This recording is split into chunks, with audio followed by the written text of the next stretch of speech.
Hi Sarah, thanks for joining us. So we'll get started with the Diversity and Inclusion Committee of the Town of Westborough. And just to note that this is being recorded and will be made available on Westborough TV for future. And we have a full agenda today. We'll just, Sarah, introduce yourself. I'm Donna Lang, one of the co-chairs of the committee. Collaboration. Thank you. And we have some guest speakers on our agenda, so we'll get to you all in a minute, and we're looking forward to hearing from you. We have a couple of business items to go over before we do that. So we have minutes from our meeting, the previous meeting on October 20th. We did not meet on November meeting, so a lot has happened since then. Have you all had an opportunity to review the minutes? And is there a motion to accept the minutes as written? Thank you. And seconded. And all in favor? And any opposed? So minutes are accepted. Thank you. And we have a bit of time on our agenda every month for sort of an open forum of what's been going on, any news in town. One thing that came to that, we met in October. Unfortunately, in November, we had a tragic shooting that targeted LGBTQ plus folks. And our friend and former chair of this committee, Kara Presley, who's also the director at Westborough Youth and Family Services, submitted a letter to the Westborough community on behalf of her agency, and also sort of a call to action for us and for the community to offer support and services and a safe place for the LGBT community. In the wake of that shooting, she also brought to our attention the fact that a survey was done of Westborough at the Westborough Public Schools, a mental health survey, in which they the middle school and high school students. I'll just read from her letter. I won't quote the entire thing, but I will read from her letter because I think it demonstrates the challenges that LGBTQ plus folks face, and particularly youth. And so in the fall of 2021, nearly every Westborough middle and high school student participated in the Metro West Adolescent Health Survey. And details from the survey results were recently made available to school administrators and to Kara. On the anonymous survey, students had the opportunity to disclose their identities related to sexual orientation and gender identity, and 20% of Westborough students in grades 7 through 12 self-identified as part of the LGBTQ plus community. And she notes this percentage is in line with the rest of the Metro West region. It included 125 middle school students and more than 220 high school students. On this survey, LGBTQ plus students at Westborough High School reported depressive symptoms 2.5 times that of their straight or cisgender classmates, while Gibbons Middle School LGBTQ plus students reported depression at 3.5 times more than their peers. And over 25% of the Westborough High School LGBTQ students had reported considering suicide. And 44% of the Gibbons students, the LGBTQ plus students, had also reported that they also had considered suicide. Across all age groups, 9% or 30 LGBTQ students reported that they had attempted suicide.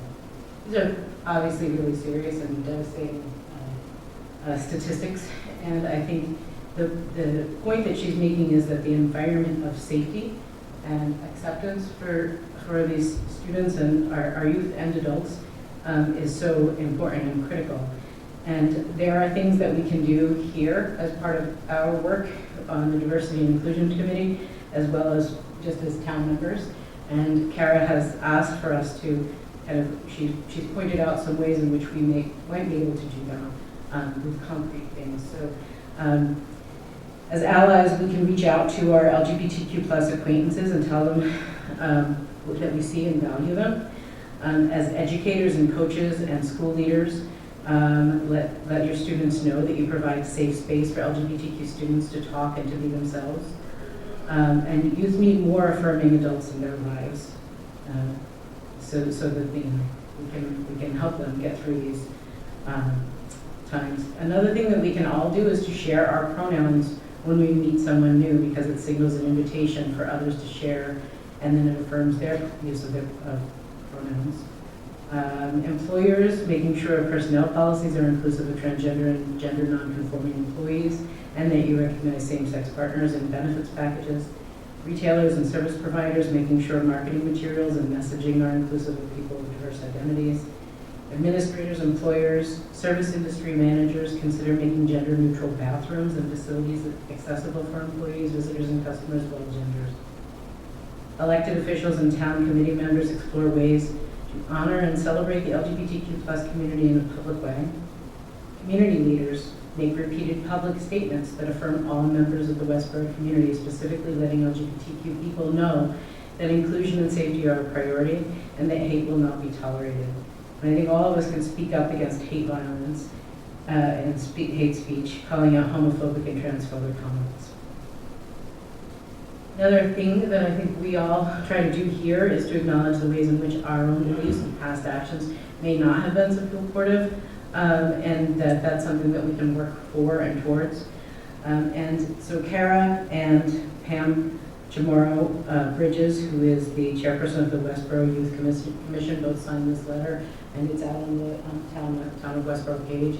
I just wanted to call attention to it because it's something, that there was an event that sort of brought this to light, and yet it's something that within our town, it may feel far away because it happened in Colorado, and yet it's, the need for safety and for people to understand that they have support is here too. Anyone want to add anything to that? Yeah, we can include that as part of our minutes. And that, we read through the actions, and it's something that I think we strive to do here. I hope so. Any other questions?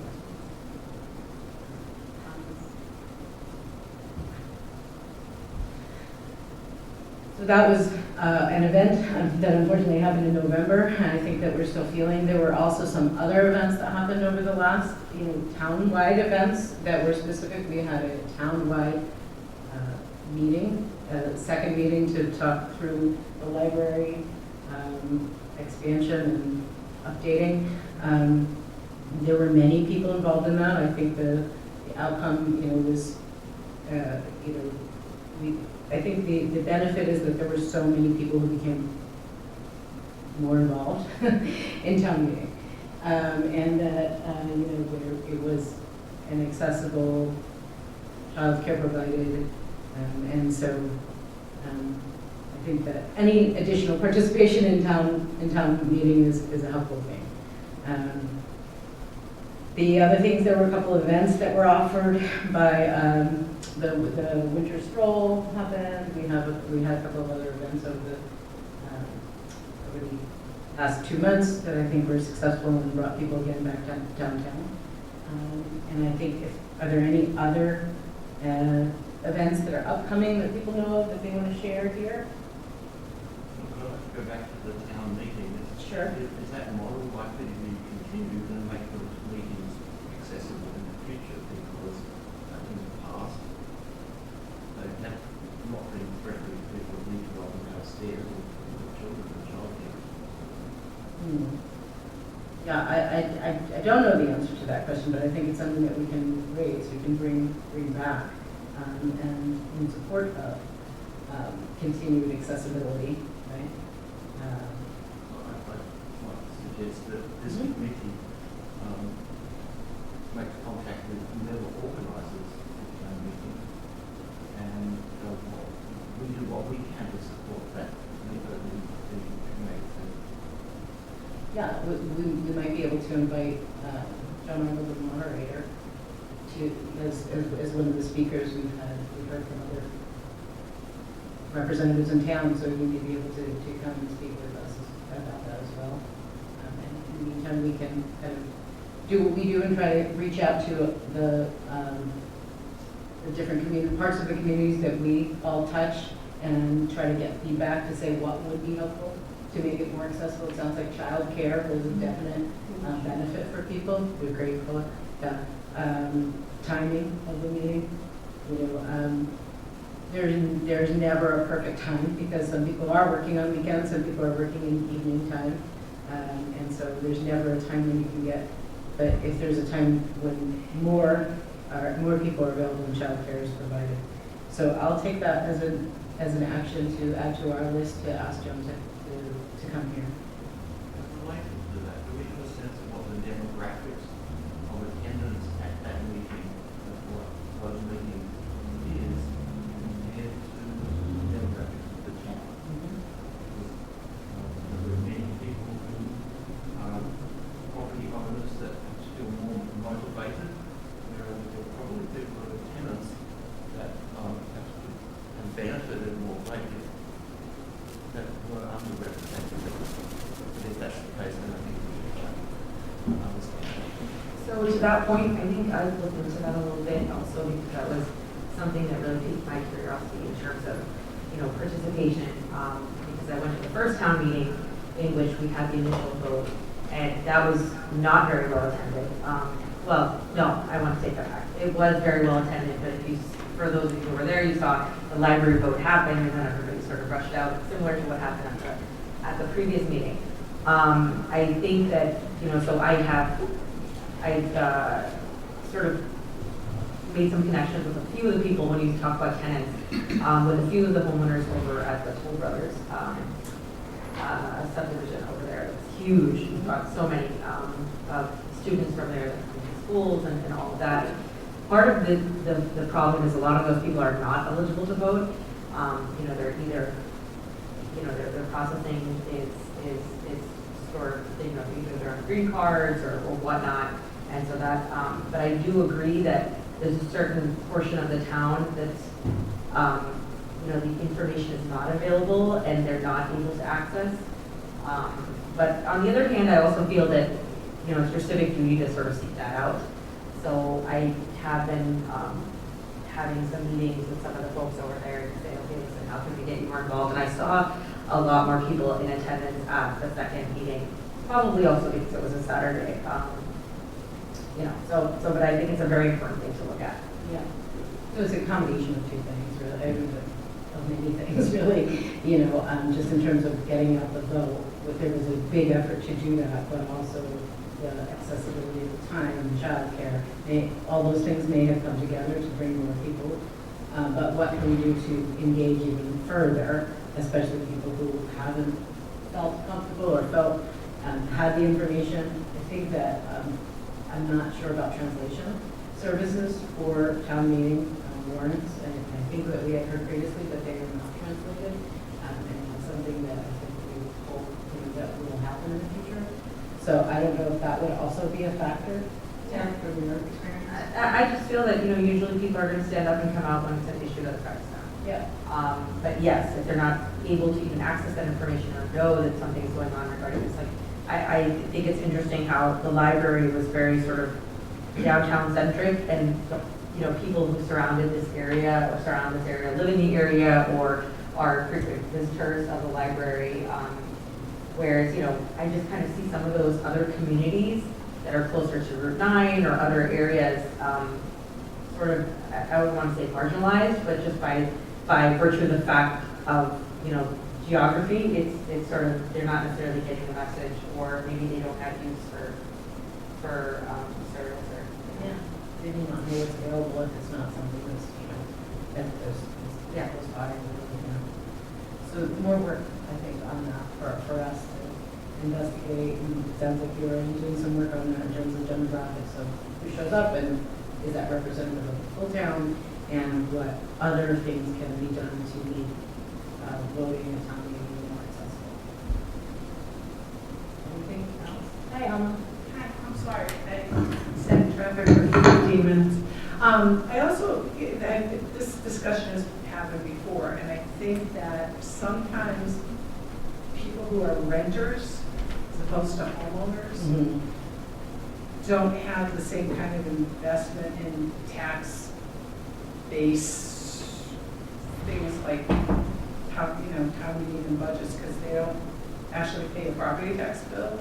So I think Well, they do sometimes, indirectly. well, they do, but they don't see it in their hands, so they're not as connected to that whole process as, because I've talked to some of my seniors and they're like, well, I rent that one house, so it doesn't have me.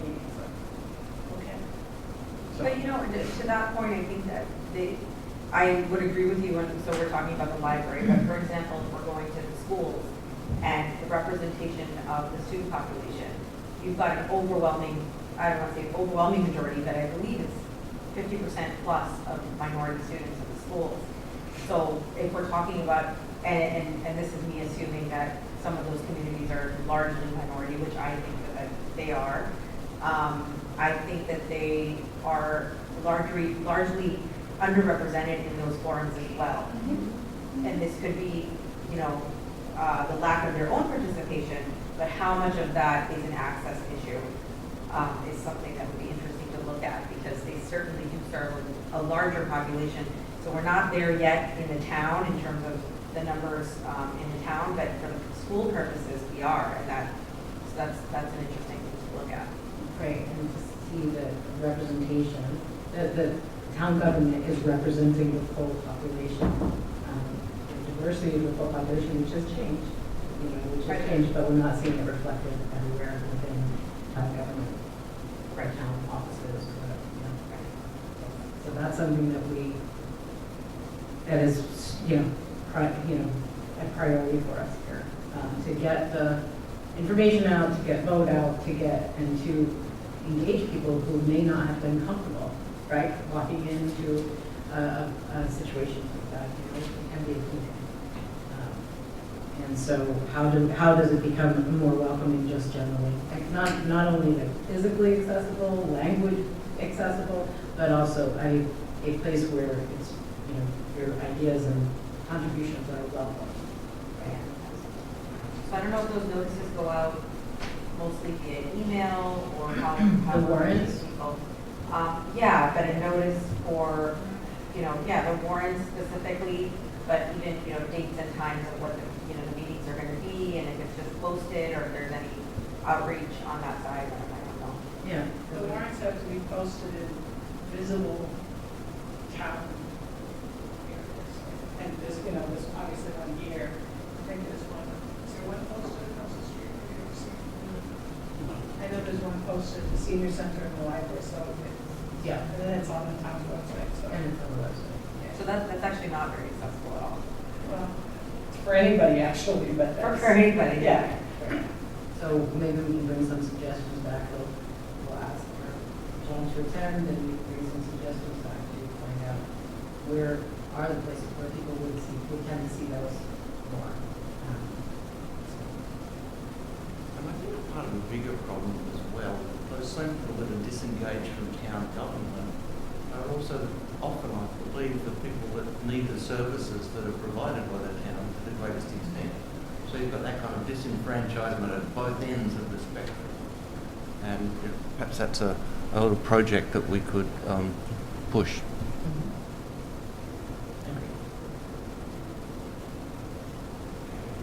Anything further on general accessibility and as it pertains to the library, the most recent town meeting? And so I think that kind of closes us out on the open forum, and we have some speakers that are scheduled. So Mr. Leonardo from the Disability Commission and Inspection Services, welcome. Sure. Thank you for having me. My name is Fred Leonardo, Community Development Director for the town. I've been asked to talk to you about the Commission on Disability. Let me back up a little bit and talk about the history very briefly, if I may, and kind of how we formed it and why we formed it. I had the pleasure of serving with, as a technical advisor, the Commission on Disability in the town of Lexington. I did that for a little over 3 years before I came to Westborough. That was a very well-established commission. We came into Westborough, one of the things I was tasked to work on, along with being your ADA coordinator for the town, was a study, if you will, that was done by a third party that looked at all the municipal buildings and the lack of, or what was needed for ADA compliance. So the town got some grant money and did that for all the buildings. As an outgrowth of that, it was decided that it would be a good idea to start a commission on disability for the town of Westborough. So that commission was established. It's been meeting for just about a year. Their first meeting was January of '22. It's a 7-member board. It also helps with, if you want to establish some grant money through a couple of different organizations, one of them being the Mass Office of Disability. It's helpful to have a commission on disabilities. So that board was fashioned, as I said, just about a year ago. It's made up of 7 members. Up until recently, it only had 6, but they've just added the 7th member. That member actually hasn't even been to a meeting yet. Hopefully the next meeting they'll be there. So it's made up of, I'm not actually on the commission.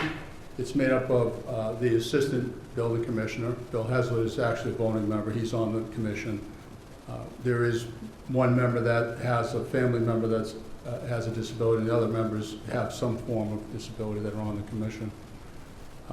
Routinely, the commission meets to go over various projects. One of the things they're looking at now, there was somebody had come forward to me with not really a complaint, but a question, an issue about downtown parking.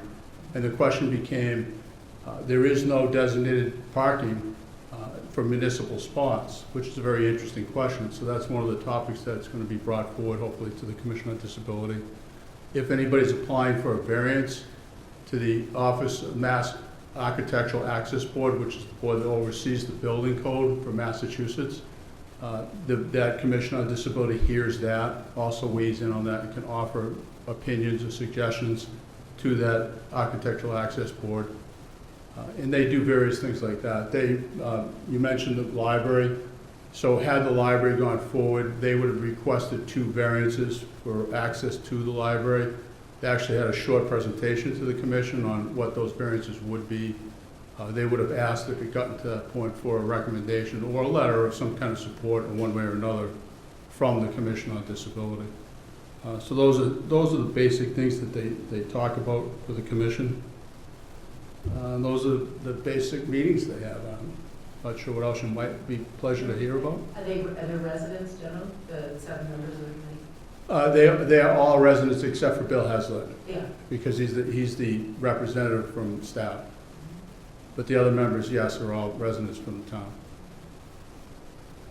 So I'm sorry, no. I was just going to say, so they're bringing their own experience to say, you know, parking is a challenge or whatever. Those are the types of things that are discussed there? Yeah, Are there any suggestions that that group has already come up with? Well, so as an outgrowth of that, actually, and thank you for the question because I wasn't thinking about it. I had it written, but I missed the question. In the past October town meeting, they did request and did get permission to use any parking fines from handicap parking or disabled parking. That they can actually use that the Commission on Disability can use those funds for, this leads into my answer, is that one of the things they can discuss is how to use those funds for education. So they can do seminars, say. They want to do, they had talked about one of the meetings, a stroll, a disability stroll. So how you run one of those things, if there's any money for advertising that would be needed for that. So there's various things they talk about in the meeting. So yes, they're based on their experiences. What you find with the Commission on Disability, which is very interesting to me, is they actually educate you quite a lot. And that's certainly what Lexington did, and I was able to take a little bit of that experience here. But you learn disabilities, you don't even really think about them. A lot of them have to do with senses that you wouldn't think of and how to get around and stuff.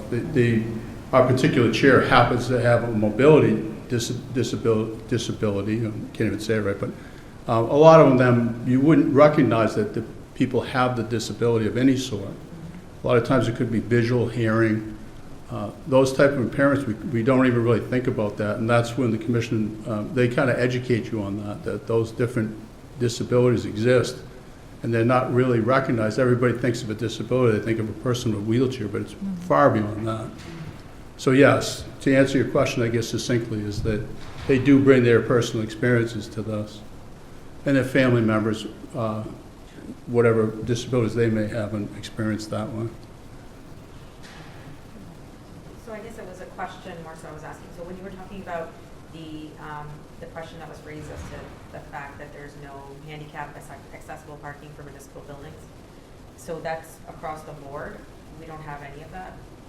So, again, interestingly enough, we haven't discussed it with the commission yet, but the Mass Office of Disability offered some suggestions on that. So there are ways to, it's more of, I don't want to say suggestions. So when you have a parking lot, both the ADA, which is the federal regulation, and the state regulation, which is Architectural Access Board, have requirements. So albeit the requirements are slightly different, there's a mandated number of spots. So if you have 100 parking spots, you can automatically say how many have to be designated for accessibility. When it comes to on-street parking, there's no, what I'm understanding is there's no specific requirement. There's some suggestions and ways you can follow that. And what the Mass Office on Disability was able to offer is that one of the people that run or are well organized in that field gave me some suggestions that I'll pass on to the commission. And there's basic locations downtown that they can do. There was a couple criteria you could use. It would depend on whether you were establishing or redoing the parking as opposed to if it's existing parking. So that's one of the things we hopefully will address through the commission.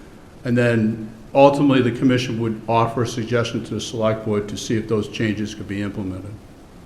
So yes, there are some things you can do, but there's no real requirement as opposed to a parking lot that has specific requirements. So we don't have any street parking either that's designated? We don't have anything that's designated on the street, no. Because I have seen many towns where if you go to the municipal buildings on the street parking, they'll have a couple, so, okay. That's exactly correct. So that was what was offered, is that there's preferred areas you would do the signage. But again, we haven't gone through that process. And it's an interesting process because that would be the first step, is to talk to the commission, have the chair of the commission with a vote from the members to offer an opinion. And I suspect, and I'm kind of projecting this, my own image on this now, is that believing that the commission might see this as an issue, they would, again, approach the select board and possibly give a slight brief presentation on this and suggest, hey, the commission believes that we've had an issue, or we had a complaint, we think we should address it, and the way to address it is we would designate, this spot, that spot, and this spot with signage, put signage and things like that, and then offer that opinion to the select board and see where they would like to go with that. There were spots up in front of this building. There may have been. I don't recall that there were. Some of that. I remember the.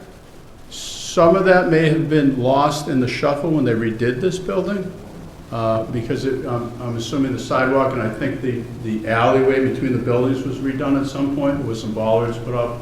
So it's possible that we may have kind of lost that designation at some point. They haven't been recaptured. No, because you used to be able to drive through the alley. Correct. You can't, but I believe it was like the 2 spots That's what I want to say. on this end of the, Right in front. yeah. And Well, even so that- across the street, I want to say, but I don't know. So that becomes, with different organizations, in this case, the MOD would offer their opinion, and then the commission could then take that. Because the commission itself probably wouldn't know where to designate the spots, to your point. There's suggested offerings would be, it's tough to put them just haphazardly along the road. What they had suggested is you put it near a crosswalk where you have accessible ramps up into the sidewalk. So that would make most sense. So you would look at those strategic locations. One certainly could be near the ramp coming to the front building. You're not going to be able to service every building because you don't have access to the parking lot. It's a straight curve, curving. So you couldn't just hop over the curb, thinking of people with mobile disability. So there are probably 2, 3, 5, whatever it may be, that be strategically located. And then it would be up, it goes back to that number, how many you'd actually want to designate. And I don't believe you'd have an unload. If I'm understanding this and we get more details, with a typical code required spot, it has to be so wide and there has to be an unload zone, and there's a difference between a van accessible spot as opposed to just a ordinary spot for accessibility. They can be one and the same, but they don't have to be. A regular spot doesn't have to be as big as a van accessible spot. But if there's some difference with the signage, if you have a parking lot, you have to have at least one van accessible spot. So if you only have one spot, it has to be van accessible. So we're really getting into kind of the nuts and the bolts of Right. parking spots, but I'm sure you didn't really want to know about that one. No, actually, I find it quite interesting. Yeah, I think to me, it sounds valuable that the people who are on the commission are bringing their own experience, that they can then make those recommendations. They may not know the specifics of, Right. the statutes or whatever, but Right. they can make recommendations based on their experience, and that, to me, is a real value. So I'm happy to hear that's happening. Well, and to your point, excuse me, I didn't mean to interrupt you, but that's more or less what Bill Heslett and myself act as their technical advisors. So we try to advise them what the code may require, whether it be the national code, federal code, state code, or in this case, whether another organization within the state has offered an opinion on what they believe should be the right thing to do. There definitely are places, because I know from our minibuses, there are definitely places in town that are a lot easier to put those lifts down on than others. And if there's a car in the way, I mean, it gets a little complicated sometimes. But the big parking lots, Stop and Shop parking lot's a lot easier, or Roach Brothers parking lot, because they have more space. But down here, for some of the hairdressers and the banks and stuff, it's not easy. So they've mastered it, though, so I'm very proud of them. They've figured out where they can drop people off, but it's not always, as close as they'd like to be, so. Well, I think that was part of the point with the disability strolls. They'd like to educate people on if you have a mobility disability, or whatever the disability may be, that a lot of people don't recognize that how difficult it can sometimes be to maneuver around the community. And to educate anyone who is, we're parking, Yeah. right, and to make sure that we're leaving that space, those types of things that maybe wouldn't be considered if you haven't had that kind of experience, so. Absolutely. We've concentrated largely on mobility issues. Are there any requirements from the ADA regarding other disabilities, and are there any activities in the town to support people with hearing or visual impairment? Well, yeah, so sure, yes, there are other requirements. As you mentioned, visual and hearing disabilities, those are often come to light, come to view, if you will. I don't know if actually, so one of the things the commission has talked about, when they have some money, is to actually possibly provide some of those aids, buy them, and then either have the library store them. If the library may have some. I actually haven't looked into that, but so anytime you design like a meeting room, even that, you should look to see from a hearing wise what type of things could be built into the room itself. And I don't know that as a town we've done a great job at doing that in the past, because there's different devices you can use for hearing. And I don't know what those are. I've heard them, but I'm not an expert on that field, certainly. And same way with visual. So one of the things that has come out, and it hasn't with this commission, but certainly they talked about it in Lexington, was even voting in voting apparatus. They sometimes reverse the screen, so instead of having like a white background, you'd have a black background with white lettering, so those goes into visual. So those type of things, yes, the commission has talked about, and that someday they hope to have that being one of the things they can use the money for, is to actually purchase devices for the town for those various disabilities. I know the town of Milford has audible alarms on their, obviously downtown Milford's a little different than this, but for the sidewalk, for the crossing. Yes. So when they push the button and there's an alarm that goes off. Well, So that's interesting. People who are blind can hear it, even Right. though they can't see that the thing's flashing for them to walk. Yeah, actually, and I don't know that we have them in town, but if you look at some of the newer crosswalks, to Elmer's point, is that they actually have a voice to those as well. So you can hear the voice, cross now, don't cross now, that type of thing. And those would go to the auditory, obviously. So one of the things that we've talked about in this committee is kind of putting together a list of questions to maybe think about for, as we go forward with the master plan and things like along those lines to think about. And I think the work that this commission of residents is doing kind of is something that maybe we can also kind of check in with them to say, like, how are they provide, how are, we gathering their opinions and their experiences as we move forward, whether it's building or as you're saying, meeting room space, things along those lines. And I'm happy to hear that this exists and that that their opinions are getting included in all of that planning. So Yeah. yeah, it's great. Thank you. Great. There's one other point, if I may, Sure. which has nothing to do with what I've just been speaking of. I know you've heard from Zach Bonner, the Economic Development Coordinator. He has just, as of today, actually had kind of the kickoff with the Women and Minority group that's doing this, helping us with that program. So you should be hearing more on that in the near future, too. I know he's talked to you about that, so Yeah. I just want to kind of update you on that, too. That's great. Great, thank you. All right, great. Any other questions? Great, thank you Thank so you much for your for being time. here. That's great. Thank you. And Ms. Graham, joining us from the library. Thank you. Hello. Hi. So bear with me for just a minute because I do have a PowerPoint.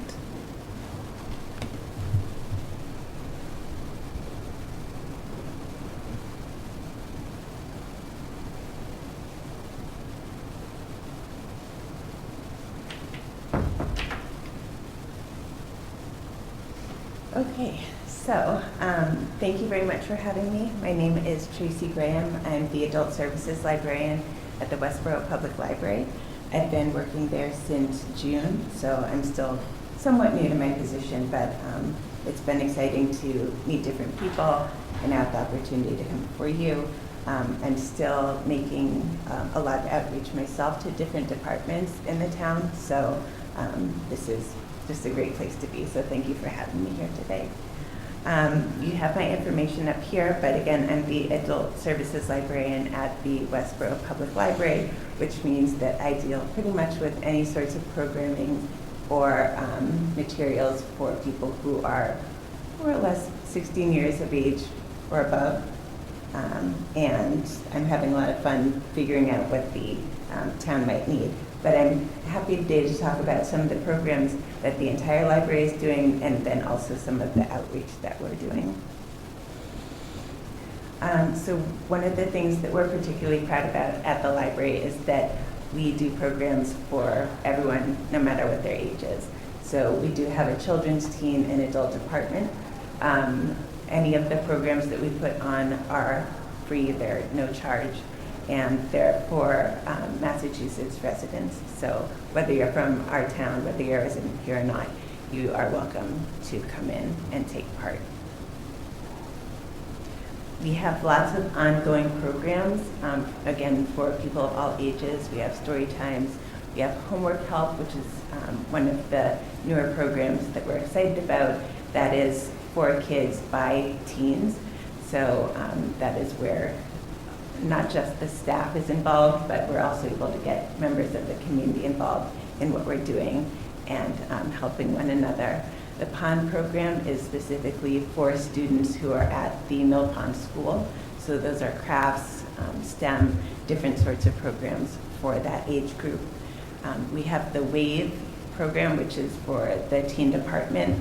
That's an opportunity, again, for students who are in ages or grades 6 to 12 to take part in community service at the library. So again, trying to get people involved at all ages. And then we have different sorts of things for adults. We have book clubs, meditation, tech help, and those are both virtual and in-person programs. We have lots of one-time programs or programs that will happen at specific times of the year. So we have musicians and lecturers. We have people from the Westborough Historical Commission or Society who come through and give presentations to us. We recently had some chocolate tastings and a visit from Mrs. Claus to celebrate the holiday season. We have some upcoming programs like coding classes. And earlier this year, for the first time, we took part in Welcoming Week, which I was really excited about. That is actually an international program that is essentially geared to making everyone in your community feel welcome, particularly people who are refugees or immigrants. So we had a week of different sorts of programs where we had special readings for our book club. They were on immigration. We just did lots of different things to try to make people, no matter where they're from, feel welcome. Some of the upcoming programs that we have for next year, again, they're for all ages, but we've got some things for teens, like the exam cram and coding classes. So those are things that we hope are both helpful and timely. The Valentine Gram, which is something that will be run by the teen group, and that's for anyone in the community to get a Valentine, so to make their day in February. We will have a midday matinee showing The Crown. That's for anyone who just wants to catch up on the season, who doesn't have Netflix, who doesn't have streaming services. They can come to the library during the day and watch it. And conversation circles as well. We're excited to bring that back. So that will be for people, not formal ESL classes, but for people who want to come and practice their English. They'll have the opportunity to do that in a hopefully low stress setting. And they'll be able to talk about different topics at each meeting to be able to practice. And I'm particularly excited about the job search help as well. That will be a virtual program for those who are 55 plus. Because we do list so much on our website, this is our homepage. You can see up in the right-hand corner, I have it circled, the events. I don't want to spend too much more time on the events themselves. Folks can go onto our website if they have the opportunity, and they will be able to see what's coming up for each month. Also, all the things that have happened in the past. And if they click on a particular event, they will see the description of where it is, when it is, and if they need to register or not. I would like to spend some time on the outreach and delivery that we do, because I think that's a particularly exciting program that we have that a lot of people may not know about and that I think is very valuable. Anyone who works at the library essentially does outreach, whether it's the assistant director or the director, or any of the librarians, teen department. But we do have a specific staff that works regularly. That's Lisa, Carrie, and Karen. And they typically go out at least once a week to deliver books to people who cannot get to the library. We do have information on our website about it under what we offer, and it's the second one down, the home delivery. There's more on this page, but on this site, we do explain what some of the requirements are. For example, you do have to live in Westborough. We don't deliver outside of Westborough. You do need to have a library account, but beyond that, it really is open to people with a variety of needs. So whether it's a mother who just gave birth and can't get to the library in the short term, or someone who can no longer drive and can't get to the library, we're able to offer home delivery to them. Because again, we just have the 3 folks who do that regularly. We do ask that if it's simply just a rainy day, that you still come into the library. But otherwise, if you can, if you're having trouble coming, we do try to make an effort to make sure you have the services that you need. This is an example of some of the organizations that we work with. We work with different preschools in the town. We work with all of the public schools in the town. We work with the YWCA and the YMCA. We also make deliveries and do outreach at the assisted living facilities, at some of the 55-plus residencies and retirement homes.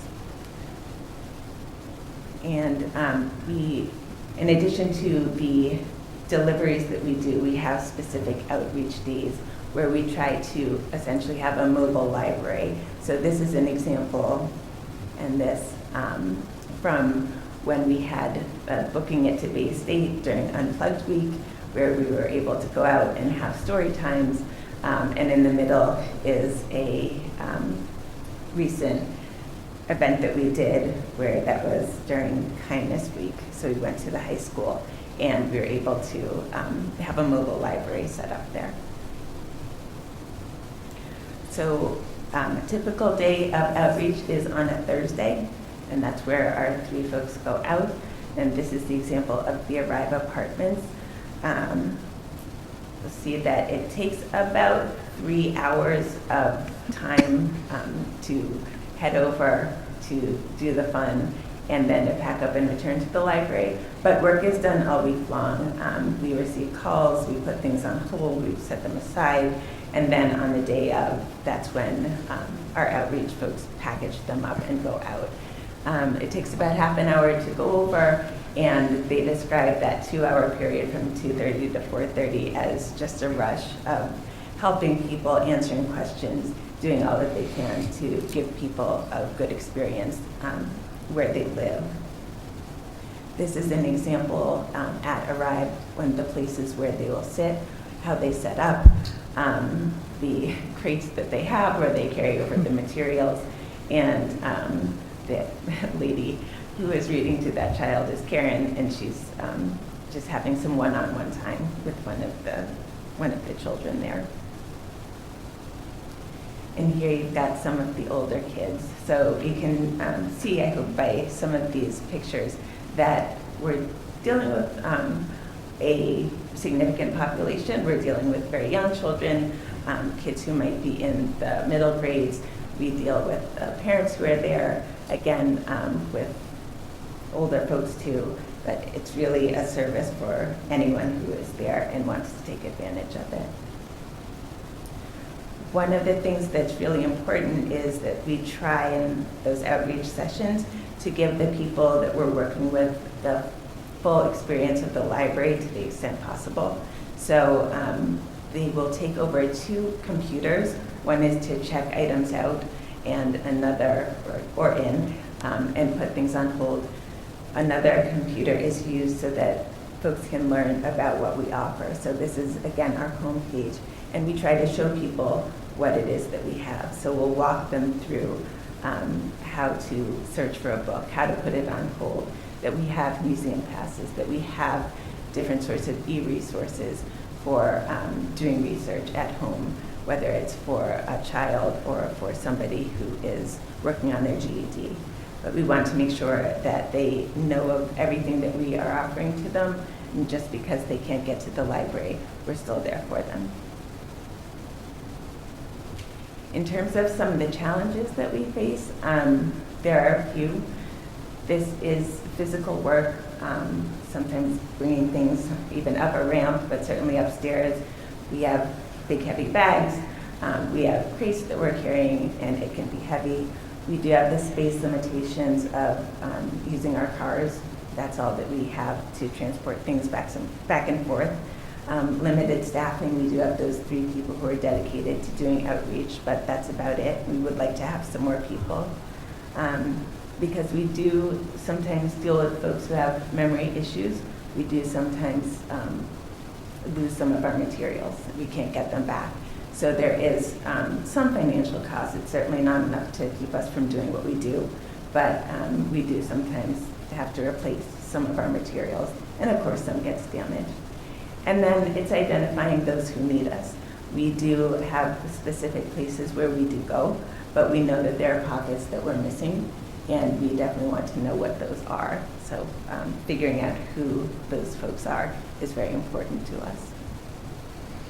In terms of the challenges that some of these places face, they may have changes in their location. So for example, Arrive, they were meeting in one spot. and they moved to another. And it took some time to sort of rebuild the following that the library had, just because they moved from one room to another. So some of the smallest things may cause problems and changes in our outreach. If there is any staff turnover at these locations, again, it can take weeks or even months to reestablish delivery at these locations. We may have a lack of engagement where we're reaching out to staff members to try to set something up, and it can take weeks or months to do that. And then in terms of unrealistic expectations, in some cases, there are folks who hope for us to put together an entire program just for their location, which unfortunately we can't do. If we have a big program, it is likely to just be at the library, and it's unlikely because of cost that we would be able to replicate it. There are some things like story times that we can do pretty much anywhere, but big programs like music or lectures would be harder to replicate. We do have some plans, and there's some potential for expansion. Again, those monthly story times may happen at the Y. I think they're also going to happen at the YWCA. Previously, prior to COVID, we had community readers like the fire chief and the police chief who did story times. We hope to bring those back. We are looking for more apartment complexes that we could go to. Plenty of pop-up library events like the ones that I mentioned before. We hope to do more. And then just through word of mouth. At the Arrive Apartments, one very nice thing is that the parents who take part in it have a Facebook page, and they let each other know when the library is coming. So something as simple as that can help to get the word out that we are coming and that they should come on down. One of the things that we would love to have, if we could, is a mobile library. The one that's there is, I believe, from the 80s. We don't necessarily want that one, but it would be wonderful if we could have a mobile library. That would make a big difference in going out, not even to specific events, but just going out to different communities, pulling over if we see lots of people, and being able to stop and provide people with services. I wanted to end just with a quote from one of the residents from the Willows who has been using that outreach service for some time. One of the things that I've noticed is that the outreach isn't just about getting people materials, but for some of the folks who really are alone and isolated, it's a chance for them to have something to look forward to. It's a chance for them to have someone to talk to. And I think that the staff who does this is doing something really important, and I think that the people who use it really do appreciate it. So again, my name is Tracy Graham. Thank you for letting me be here, and if you have any questions, I'll be happy to answer them to the extent that I can. Again, I've only been here 6 months. So. Thank you. Thank you, Tracy. Who do you think you are missing? You showed a picture that had the Arrive apartment complex, but of course there are many apartment complexes in here. And, Yeah. and in fact, many Westborough residents don't know the extent of the high density housing that we have. Mm-hmm. Do you go to all of those places, or is it just the Arrive? No, there are a couple of different places that they go to, and I think it is a matter of, in part staffing, in part, again, identifying where, and then that sort of connection piece. I know that there have been some cases where the staff has tried to do some outreach and begin connecting so that they can set up times to go over to some places in the area, and they haven't been able to get a sort of consistent response. So I think that I know that there are plenty of places, other apartment complexes where we could go, and whether it's an ongoing visitation every week or every month, or if it's a one-time popping over to say, hey, the library's here, and we could do something for you, or come on over to the library. I think there's a lot more, but that piece of identifying all those spots is something that we're still working on. One of the things that has occurred to me is that I'm really quite charmed by the little libraries, the little boxes on a stick with books in them that people can swap. Yep. But they are almost always in places where people have got plenty of books. Yeah. And I wondered if it might not be a good outreach solution for our library to put a little library with not just books, but with directions, invitations, and instructions, directions to the website, things like that, in areas where perhaps people... I know of people that live in apartments near me who've lived in this town for several years. They have children, and when I mentioned the fact that my daughter and I go to the library almost every week, they asked the question, oh, where is the library? Mm-hmm. Right? So there's some real work that can be done. I think it can be achieved fairly easily. And the little library steel idea is one I think that might work. Okay, yeah. I like that. I'm happy to bring that back. That's great. I do think, every now and then I will hear people say, oh, what's going on at the library? Oh, that happened? Oh, I would have liked to have gone. So I think that just in general, some more outreach can be done. I think it's something that we're working on because in some ways I think we do rely on social media and an online presence. We do sometimes have press releases, and there are things that we put out into the newspapers, but I think as many different ways that we can reach people and as widely as we can, that can't hurt. Yeah. Thank you. Do you have like an email list where you blast out the events that are happening? We do, yep. So we have, I think it's mostly, you have to sign up for it, but we do have different newsletters for the different departments, and that lets people know what's happening. Then on our Facebook page, on social media, we do also do blasts letting people know what's coming. So that, I think those are the two main ways that we alert people to what's going on. I don't know if there's anything beyond that. So, because I know like the Southborough Library, I have, I clearly became a member at some point, and I get emails from them almost every day.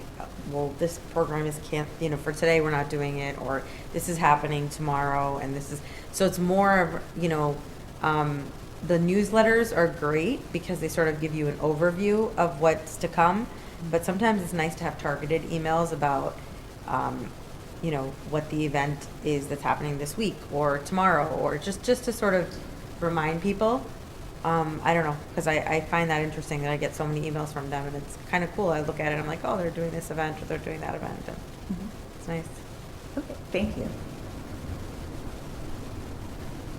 How much overlap is there between the public library and the school libraries and what they offer? And of course, the schools are just a wonderful place to target the audience that needs the services and perhaps might not hear about it by email or by website visitation or anything like that. Yeah. But obviously you don't cater to adults through the schools, but is there a way that perhaps that can be used to get to the adults whose kids are at the school? Yeah, I think that's a great idea. I know that the teen librarian does work pretty closely and meets fairly regularly with the librarian at the high school. I'm not sure about the younger grades, the younger schools, but I like that. I think that there are ways that we can target the parents. And I'm hoping, I know that when I first came in and I was thinking about those parents who might want to learn more English, I reached out to the ESL coordinator for the district and talked about ways that we might be able to work with her and help that audience. So I think, yes, there are definitely things that we can do, and again, I like that idea. I know the schools send out like a weekly newsletter at the end of the week, so maybe if we can ask them to advertise events on their newsletter, maybe that will help, because I know sometimes they did advertise about the holiday store and then the revote for the library. So if we have like more events coming up, we can probably ask them to, advertise on their page. And I know also the library has a great social media outlet, like Instagram and Facebook. So maybe like a day before we're going out to deliver, and maybe we can just say, oh, we're coming to your apartments, or we're coming here, if you have any questions or anything, let us know. Or then we can also put out a poll or something saying, do you want us, do you want the library to come to you, or something like that, just to get people to respond, because I know people use social media all the time, most of them do. And just do that, and also see if that helps engage people. Yeah, I like it. Thank you. There's like a lot of natural connection points between the schools and, the social, all the social media. Some of the library programs that we've heard about, and for my family, have been through the school, but for the I think the teen program and things like that have come through the Mill Pond and the other schools. So it's like, there's so many connection points, Right. and if you're reaching the kids, you're reaching their parents too, hopefully, so, and there's so many things, so great things going on in the library. This has been wonderful. I did not know about the home delivery service, so that's something that I'm happy to learn about. And I think I've been on the email list, but I'm going to add myself to the email list, because every time we meet here, we always talk about what's coming up. So that's something else that we can do here to try to get the word out for any upcoming events that you have. Ian, I think you had something else. Did you want to? Yeah, I was just going to say, sort of, again, banging on about the school connection. Most of the schools have, or in fact all of the schools have, a parent directory, and I'm not sure whether that information would be available to non-parents, but that might be a way to cross-reference the locations with the contact details for people who have kids at school, which are obviously a prime target audience. So you could have a kind of a focused email marketing, or even a physical address marketing program. That's great. Thank you. Thank you for your openness to suggestions too. I think you're doing amazing things in the library, and I'm so happy to hear about them. So thank you for that. And the website is jam-packed. Like, there's just something going on all the time. The cooking classes, I've been hearing about cooking classes, and then I saw some like pictures on Facebook. So I'm sorry I missed it. But it looked, it's great stuff. So thank you for coming and letting us hear more about what you're doing and plans for the future. And if there's anything that we here can continue to do to publicize that or make more connections, we're happy to do that. Great. Thank you very much. Thank you. Thanks so much. Can you, maybe you have already, can you send us your presentation? Sure, I'd be happy to. That'd be great, thank you. And then we can, that way, document it in our minutes. Thank you so much. And we have another speaker today, so thank you for hanging out with us and also hearing all about this good stuff. And welcome.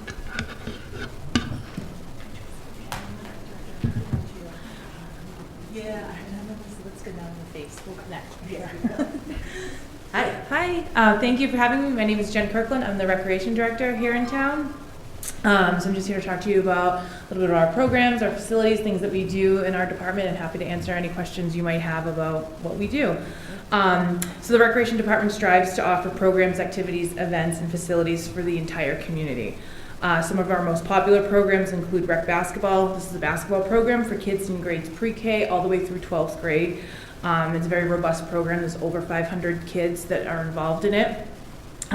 We also offer a middle school ski program in the winter, winter volleyball, summer camp style programs, a variety of STEM, robotics, art programs, sewing, horseback riding lessons, tennis, ice skating, and a variety of sports clinics over the summer. Those sports clinics are often run by varsity or Westborough High coaches and athletes, so that's always a great time, because it's great to see kids teaching kids, so that's always very popular. We say in the rec department, this is a place for you to come try something new that maybe you've never done before, especially things that can, if you go to a private club, we'll use tennis for example, it can be pretty expensive to just go try tennis, especially if you don't have the equipment. So here at the rec department, we try to offer things at a very low cost. Most of the time, you don't need to purchase any equipment up front, so it's a great place to try something new, and then if you like it, you can pursue it, at private clubs or other avenues. Our philosophy also is that everyone is welcome in rec. We don't care if you've never played tennis, have never done robotics, have never done art. It truly does not matter to us. We encourage you to try it out. You'll never be judged. You belong in our programs. And that's something that's woven in our culture. So when we hire our seasonal staff, we talk a lot about that everyone is welcome here. Our volunteer coaches, we actually just had our big basketball volunteer coaches meeting, and we stressed again that this is for everybody. We don't care who wins and loses. We actually said the line, we're trying to focus on winning attitudes, not winning records. Because I just really feel passionately about that everyone should have a place to come and recreate if they so choose. We also never want finances to be a burden for anybody, so we have a scholarship fund that is funded through private donations from businesses or other community residents. In our revolving account as well, we can supplement fees for people that might need it. It's a short application process. It's confidential. We work with Youth and Family Services a lot. They often will refer people to us, but we never want finances to be a barrier for any child to do one of our programs. We also strive to work with other groups in town, like the library, Youth and Family Services, Rotary Club, things like that, to offer free events. Some that you might have heard of. The winter stroll that just happened, the block party, the Main Street trick or treat. Relatively new, we work with the library on the last day of school. We have a last day of school party. We have pizza, an ice cream truck, all of it is free. So that's always a lot of fun. We also do free concerts in the summer. So we do try to offer as many free things as possible. Our department is funded through user fees. So the only thing that comes out of the taxpayers is our 3 full-time salaries. Everything else, all of our equipment, all of the money that it costs to run our programs, maintain our facilities, all come out of our revolving accounts. A lot of our programs are geared towards kids, but we do try as hard as we can to offer as many adult programs as possible. We just, in the recent years, maybe in the last 5 years, we built 8 pickleball courts down on Lyman Street. If you've ever driven by, they're always packed. We don't close them in the winter. A lot of other towns do close their pickleball courts, but we've heard the feedback that people want to keep them open, and people will play for as long as they can. And you can get a pickleball set in the room at the library, Yes, right? we've done a pickleball lesson with the library. Actually, someone, Nelson Ball, taught a free lesson, and there was over 50 people, I think, that signed up for it. So, other adult programs include yoga, tennis, volleyball, basketball, and golf. We're responsible for maintaining a lot of the facilities you see in town, all of the ball fields, the beach. We have 2 outdoor tennis courts. We have outdoor basketball courts, the pickleball courts. We have a cricket pitch in town. We're in the process of building another one. We had some residents and avid cricket players that the demand for cricket is just so high. So they came to our commission. Our commission is always open to hearing from the public. What do you need? We can't always guarantee that we'll have the money to do it. But in this case, we had the space, we were able to do it. So we're hoping that pitch is open in the spring, summer of 2024. And where is it? It's going to be over at Lyman Street at the State Hospital. So the one we have already is on is at Hennessy Fields on Upton Road. And so this will be over kind of on the other side of town at State Hospital. The golf course is another big piece of our department that's relatively new.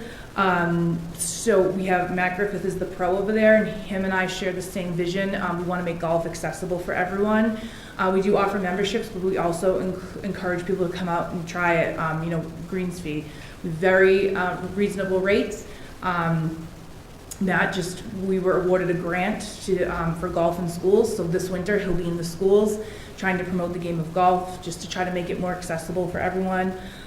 Again, it's just all of our programs, all of our philosophies, we want everything to be for everyone and give people the accessibility to try anything they want to try. I know the town planner was here recently discussing the master plan. One of the big goals for our department is a multi-generational community center. One of our biggest challenges is that we don't have our own indoor space. We work with the schools, but obviously we can't do programming during the day in the schools, and they have their own activities after school, so typically we're only able to get into the schools after 6, which can be a big challenge for us. So at a community center where we would have access to indoor space would just open up so many more doors for us. And just lastly, to touch on our outreach and communication, again, I echo what Tracy was saying, and I know I've heard it from other departments, you feel like you're like beating people over the head with all this information, but then people will say like, oh, I didn't know about the Main Street Trick or Treat. But we have our own website, as well as we're also represented on the municipal website. We have a pretty robust Facebook page. We have an email database of over 2,000 emails, so we try to send out weekly emails. Almost to your point, if we have a big registration coming, we do try to send targeted emails of like, hey, basketball is happening, sign up now, things like that. We do publish twice a year a brochure that gets mailed to every home in Westborough. And yeah, we just try to use whatever channels are available to try to get people to know who we are and know what we have going on, because there's a lot. But that's pretty much all I have, but happy to answer a question or. Late. It seems like you and Tracy have almost overlapping do. I problems love of leather. identifying people that need you. Yeah. So, I guess my suggestions to Tracy would equally apply to recreation. Definitely.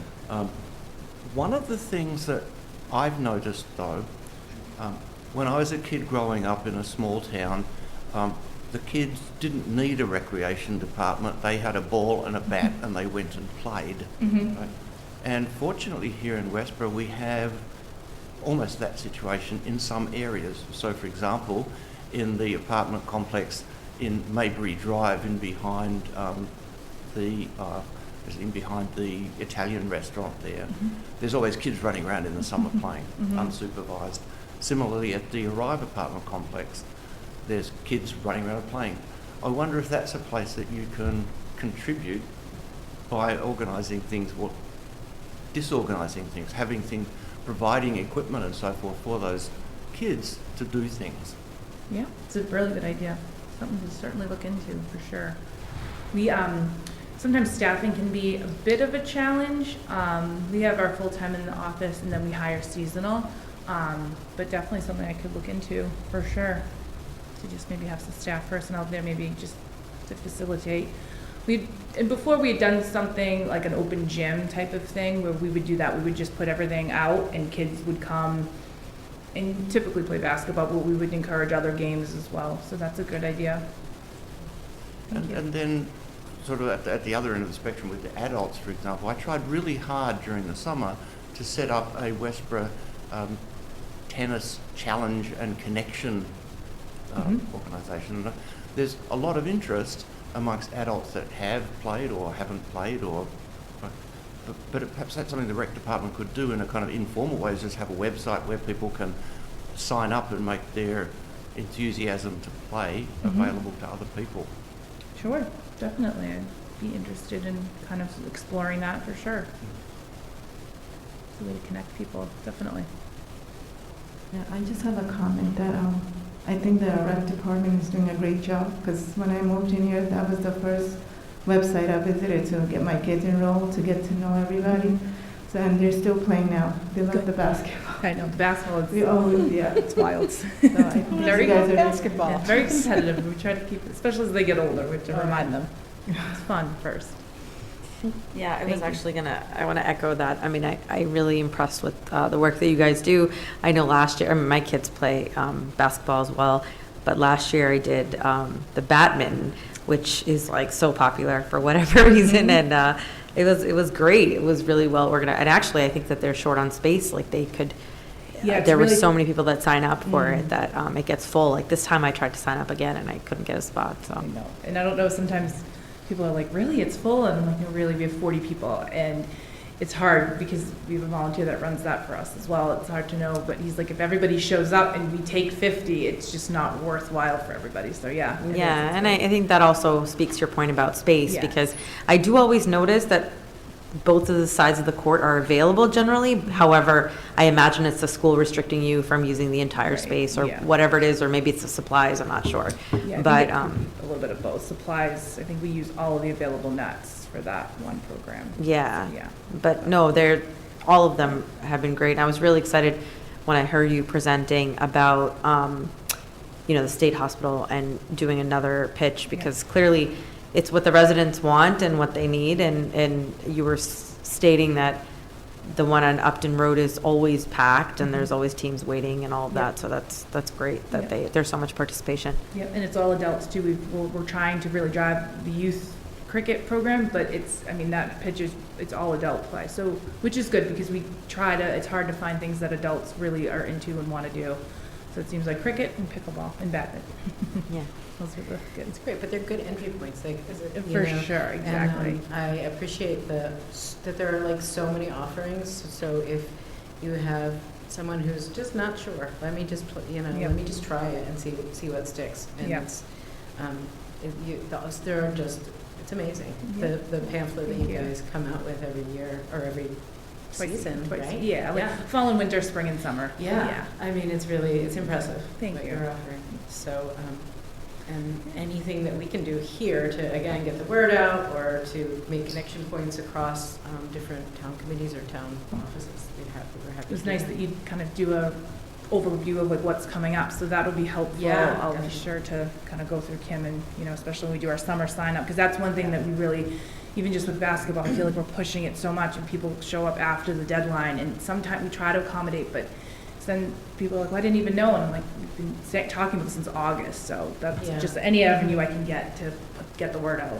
So I do. basketball's happening now. Now, and then the next big one will be spring and summer registration for like our camp style program. And those come out in January? Working on it now, so hopefully, it's crazy, earlier and earlier, people I know. are trying to get their summer plans, so hopefully that'll be finalized by the beginning of February. We usually do registration towards the end of February. So we'll all keep an eye out for Yeah, that and make announcements here. Yeah, that'd be great. Great.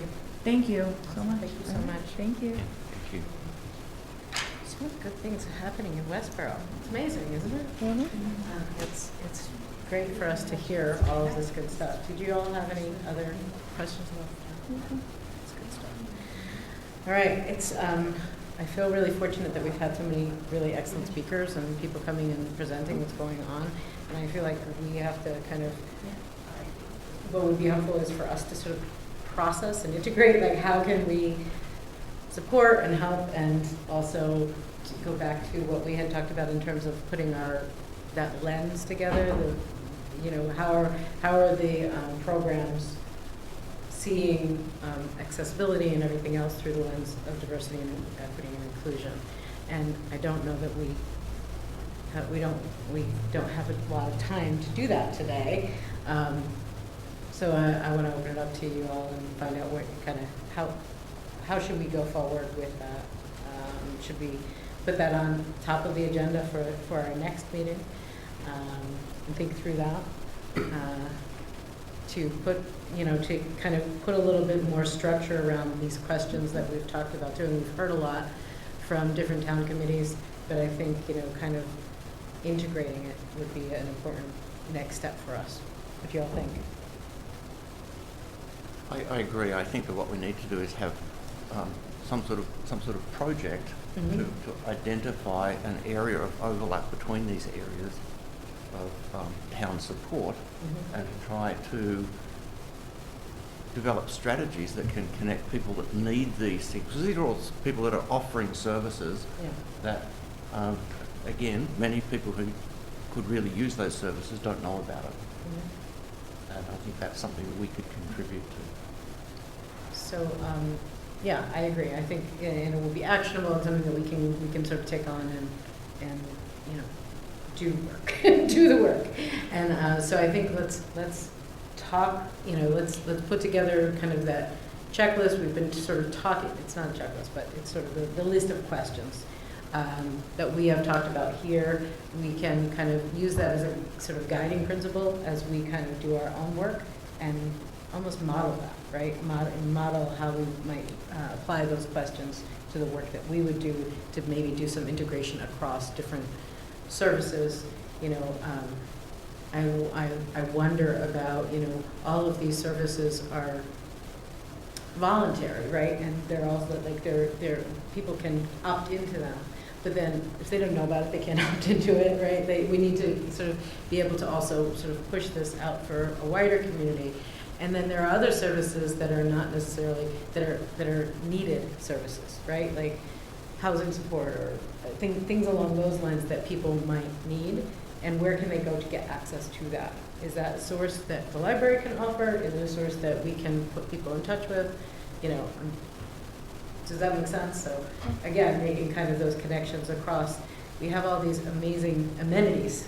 I see them as some amenities and benefits that we offer here in Westborough. And then there are also people who have a need for additional services, like support services, and where can we make those connection points as well?